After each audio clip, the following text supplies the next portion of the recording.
नमस्ते सर्वांना, मी ममता. तोंडाला चव येण्यासारखं काहीतरी बनवा म्हटलं, पण काही सुचतच नव्हतं. फ्रीज उघडलं तर फ्रीजमध्ये दिसल्या हिरव्या मिरच्या. म्हटलं आता हिरव्या मिरच्याचा ठेचाच वाटाव.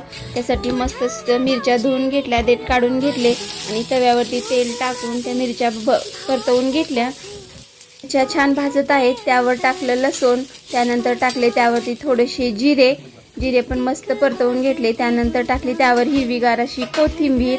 त्यानंतर भाजलेले शेंगदाणे टाकले. त्यावरती टाकते तर थोडंसं मीठ आणि मस्त याला परतवून घेते आणि याला असंच झाकून ठेवते. तवा थंड होईपर्यंत थांबते. तवा थंड झालेला आहे, मस्त भाजलेला आहे. आता मी याचा ठेचा वाटून घेते तव्यामध्येच. आपण किती जरी पदार्थ नवनवीन खाल्लो तर आपल्या ठेच्याची चव ही वेगळीच असते. मस्त झालेला आहे ठेचा. आणि हो, माझ्या चॅनलला अजून तुम्ही सबस्क्राईब केलं नसेल तर करून घ्या.